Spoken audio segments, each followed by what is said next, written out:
राजीव रंजन, 31 तारीख को और 1 तारीख को अंतिम बैठक हुई थी इंडिया नाम के गठबंधन की, जिसको लेकर आप ताल ठोक रहे हैं कि यही गठबंधन 2024 में सांस उखाड़ देगा मोदी सरकार की। लेकिन आज 26 दिन बाद कोई सुगबुगाहट नहीं।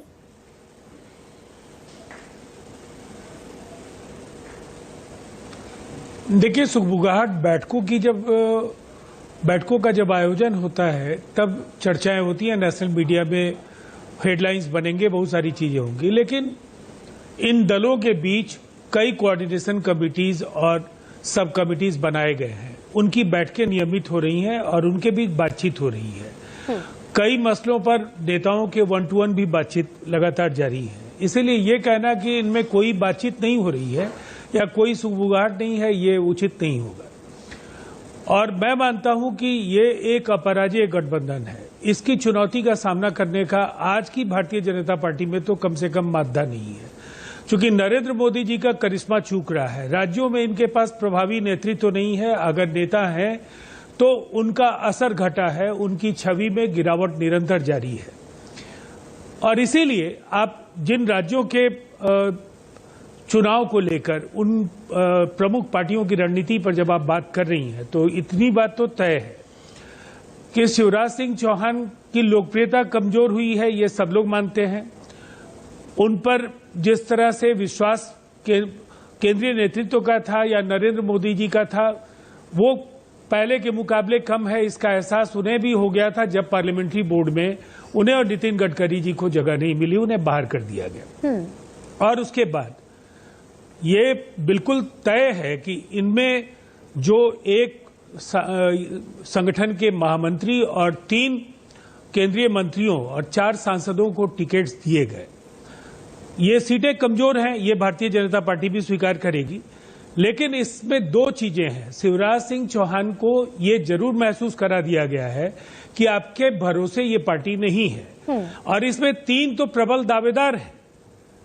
प्रहलाद सिंह पटेल 5 बार सांसद रहे हैं, नरेंद्र सिंह तोमर की भी एक बड़ी छवि है और कैलाश विजयवर्गीय संगठन में खासा असर रखते हैं। ये बिल्कुल ठीक बात है राजीव रंजन, बयानों को अगर छोड़ दिया जाए तो ठीक बात है। लेकिन 2023 की हार या जीत 2024 में आपके लक्ष्य को कैसे आसान कर देगी? 2018 का इतिहास आप जानते हैं, मध्य प्रदेश में हारी बीजेपी, राजस्थान में हारी बीजेपी, छत्तीसगढ़ में हारी बीजेपी, लेकिन उसके मात्र 8 महीने बाद लोकसभा चुनाव हुए, क्लीन स्वीप हो गया। तो ये 2024 से 2023 का गणित, 23 से 24 का गणित कैसे सधता है? देखिए, सबसे पहले तो इतिहास हर बार अपने आप को दोहराता नहीं है, इसीलिए इस इतिहास की पुनरावृत्ति नहीं होनी है। और दूसरी तरफ जो उस समय नरेंद्र मोदी जी की लोकप्रियता थी, राज्यों में नेतृत्व कमजोर भी होता था तो उसकी भरपाई मोदी जी की छवि से होती थी, मोदी जी का चेहरा सामने होता था।